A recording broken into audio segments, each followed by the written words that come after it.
বিজেপির ছোট বড় মাঝারি নেতাদের বেঁধে রেখে গণতান্ত্রিকভাবে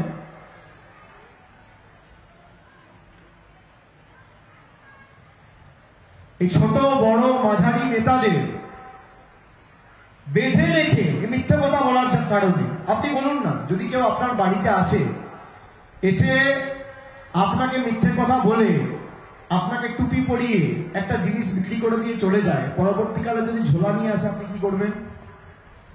কি করবেন? কি করবেন? কি করা উচিত আপনারা বলুন? জবাব দেবেন না?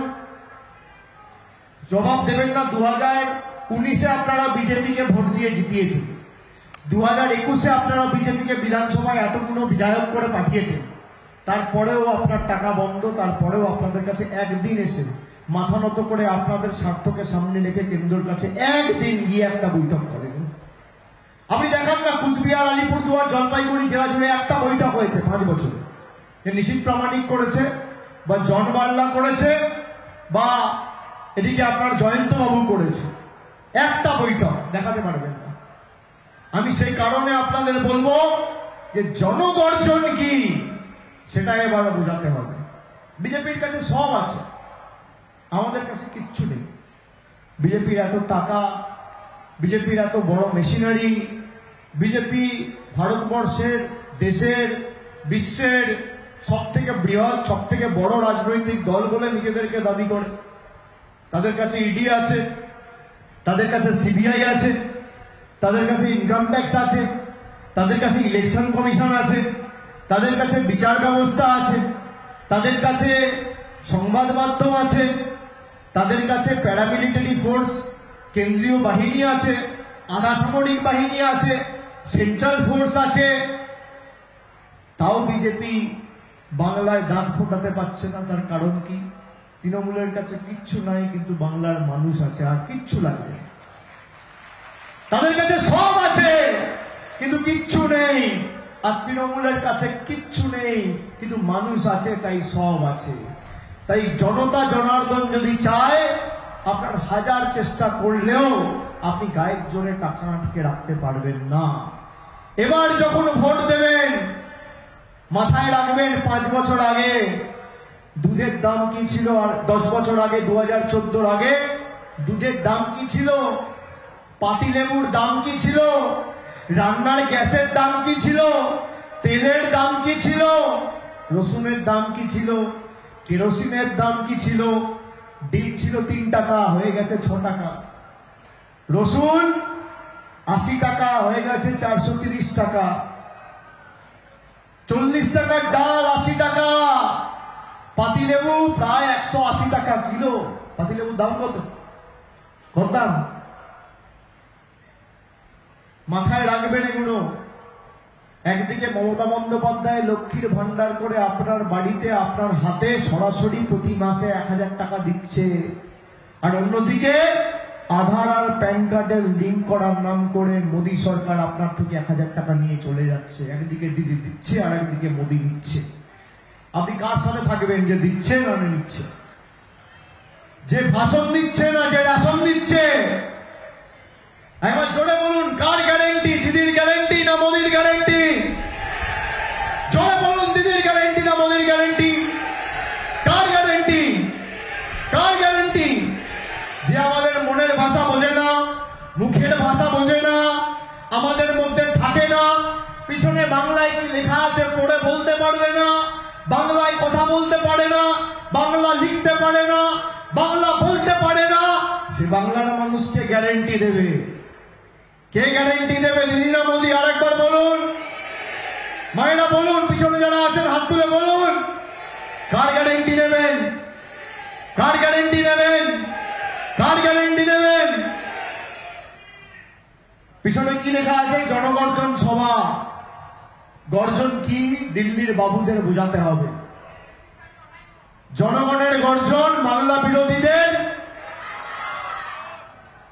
গ্রাম বাংলার গর্জন বাংলা বিরোধীদের, জলপাইগুড়ির গর্জন বাংলা বিরোধীদের, আলিপুরদুয়ারের গর্জন বাংলা বিরোধীদের, ছাত্র যুবর গর্জন বাংলা বিরোধীদের,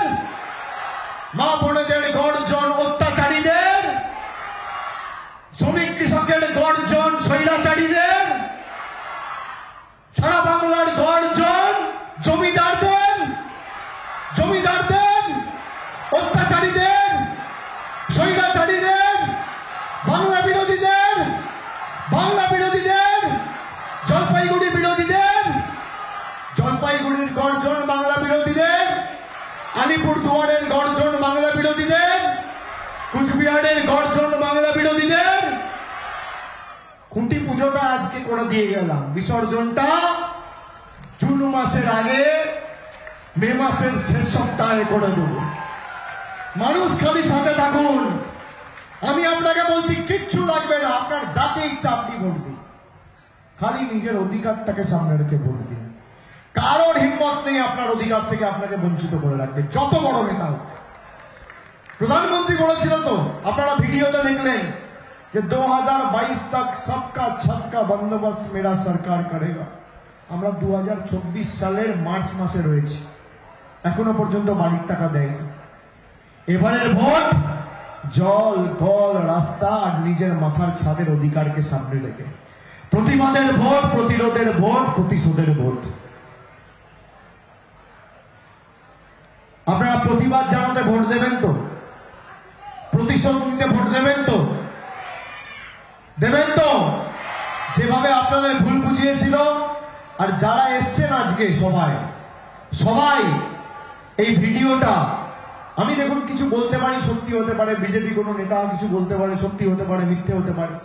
আমি তো বলেছি যে বিজেপি বলছে আমরা টাকা পাঠাচ্ছি আর তৃণমূল তোমাদের টাকা দিচ্ছে না। আমি বলছি যে ভাই 3 বছরে কোথায় টাকা পাঠিয়েছো?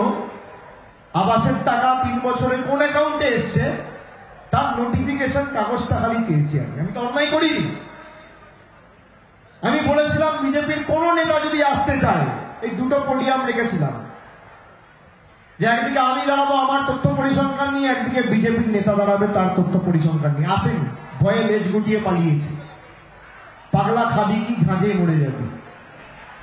আসেনি, আসার ক্ষমতা নেই, তার কারণ মিথ্যে কথা বলছে। আর আমরা কাকে লক্ষ্মীর ভান্ডার দিয়েছি, আমরা কজনকে কন্যাশ্রী দিয়েছি, আমরা কজনকে স্বাস্থ্যসাথী দিয়েছি, আপনি চান বলুন, 1 ঘন্টার মধ্যে আমি দিয়ে দেবো। কোথায় শুনতে চান? আমার পরিসংখ্যান তৈরি। আমি এক হাতে বলছি যে উন্নয়নের হিসেব নাও, জোড়া ফুলে ভোট দাও। আর তুমি বলছো জুমলা কা হিসাব নাও আর মোদির গ্যারেন্টিতে ভোট দাও। বিজেপি আর ভারতীয় জনতা পার্টি নাই, বিজেপি হচ্ছে ভারতের ঝুট বলো পার্টি, ভারতের জুমলা পার্টি। তাই জুমলাবাজ মিথ্যাবাদীদের আগামী দিন উচিত শিক্ষা আমাদের সকলকে দিতে হবে। চলবে না অন্যায়, টিকবে না ফন্দি, জনগণের আদালতে হতে হবে বন্দী। তৈরি থাকুন, আপনাদের সাথে আবার খুব তাড়াতাড়ি দেখা হবে। আপনারা কথা দিলেন কিন্তু, আমার সাথে জোর করে জোর গলায় বলুন, জয় বাংলা, জয় বাংলা, জয় বাংলা, জয় হিন্দ, জয় হিন্দ, জয় হিন্দ, জয় বাংলা, জয় বাংলা, জয় বাংলা, জয় বাংলা। জয় বাংলা যখন বলবেন গর্ব করে মাথা উঁচু করে বলবেন। ভারতবর্ষের প্রধানমন্ত্রী, বিজেপির নেতা মন্ত্রীরা 2021 সালে এসে বলতো জয় বাংলা বাংলাদেশের স্লোগান, আর 2022-এ ভারতের রাষ্ট্রপতি কলকাতায় এসে বলেছে জয় বাংলা। সুতরাং জয় বাংলা বাংলার মানুষের স্লোগান, আমাদের সম্মান, আমাদের কৃষ্টি, আমাদের সংস্কৃতি, আমাদের পরিচিতি। জোর গলায় আরেকবার সভা শেষ করার আগে জয় বাংলা, জয় বাংলা, জয় বাংলা, জয় বাংলা, জয় বাংলা। অনেক অনেক ধন্যবাদ, নমস্কার।